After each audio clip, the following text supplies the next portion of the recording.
Hola otra vez, C7. Seguimos con los sujetos del derecho internacional, y esta vez vamos a ver el caso de los pueblos cuya subjetividad ha sido negada históricamente y solo logró establecerse después de la Segunda Guerra Mundial, y se reafirmó con el proceso de descolonización que llegó a su apogeo en la década de 1960.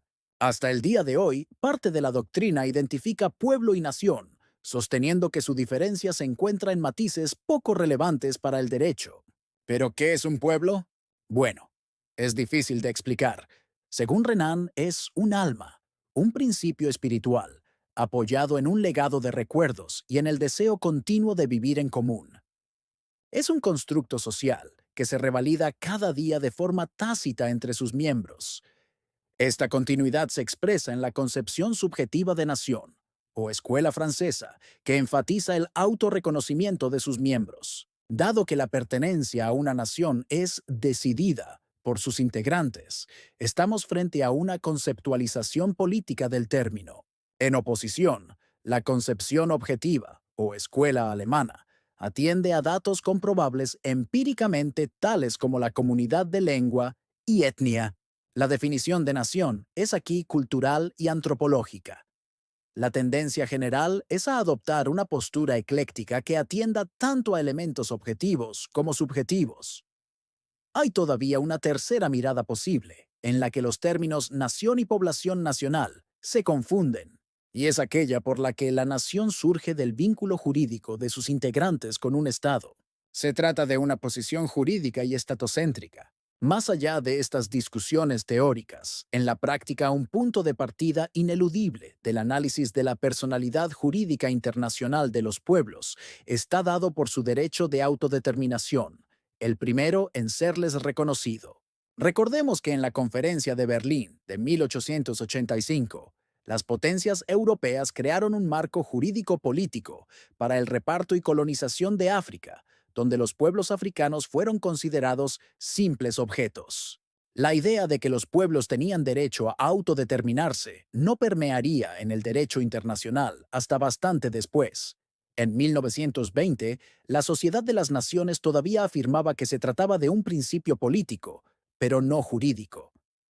La situación cambió con la adopción de la Carta de las Naciones Unidas, que se abre con la expresión «nosotros los pueblos», y cuyo artículo primero incluye el propósito de fomentar entre las naciones relaciones de amistad basadas en el respeto al principio de la igualdad de derechos y al de la libre determinación de los pueblos. En un sentido similar, el artículo 55, la Carta declara la disposición a crear las condiciones de estabilidad y bienestar necesarias para las relaciones pacíficas y amistosas entre las naciones basadas en el respeto al principio de la igualdad de derechos y al de la libre determinación de los pueblos. Esta mirada abrió el camino hacia la descolonización en la década de 1960. Entre los derechos hoy reconocidos a los pueblos podemos enumerar el de autodeterminación, el derecho a existir, que resulta de la criminalización del genocidio, y a ejercer soberanía permanente sobre sus riquezas y recursos naturales. La subjetividad de los pueblos es limitada, pues carecen de legitimación procesal, y de allí la debilidad de los pueblos no organizados en entidades estatales, que quedan atados en sus reclamaciones a la buena voluntad que para cada caso muestren los estados o las organizaciones internacionales para reclamar en su nombre. Dentro del espacio jurídico de los pueblos, el caso de los pueblos originarios es particular, definidos como descendientes de los pobladores de un país en el momento en que llegaron otros pobladores de culturas y o etnias diferentes que mediante conquista, ocupación, colonización u otros medios se convirtieron en el grupo dominante, que han conservado sus características sociales, culturales, económicas y políticas. Los originarios mantienen una larga lucha y han logrado que se firmen tratados internacionales dirigidos a salvaguardar sus derechos específicos, aunque en los hechos su situación está marcada por la postergación en la que se ven sumidos en la mayor parte de los países que habitan. Hasta el día de hoy, los avances más importantes en materia de protección de los derechos de los pueblos originarios han surgido de la Organización Internacional del Trabajo y en especial con la adopción de su Convenio 169 sobre pueblos indígenas y tribales en países independientes de 1989.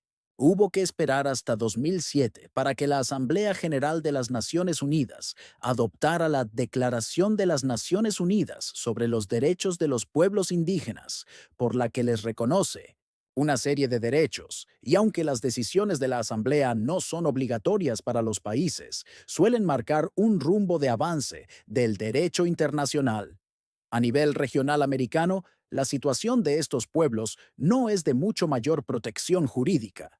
Sin embargo, cuentan con la Declaración Americana sobre los Derechos de los Pueblos Indígenas, adoptada en el marco de la OEA en el año 2016, donde se afirma que la autoidentificación como pueblos indígenas será un criterio fundamental para determinar a quienes se aplica la declaración. Ese documento reconoce a los pueblos originarios su derecho a la libre determinación, aunque pone ciertas barreras relacionadas con la protección de la integridad territorial de los estados. Increíblemente, por lo obvio, se les reconoce el derecho al goce pleno de todos los derechos humanos y libertades fundamentales, junto a un listado de derechos de ejercicio colectivo, a una personalidad jurídica, a la protección contra el genocidio, a no ser objeto de persecución por su carácter de indígenas, a su propia identidad y cultura, a su patrimonio cultural y a mantener sus propios sistemas jurídicos, entre otros. En conclusión, los pueblos son sujetos de derecho internacional con una personalidad limitada,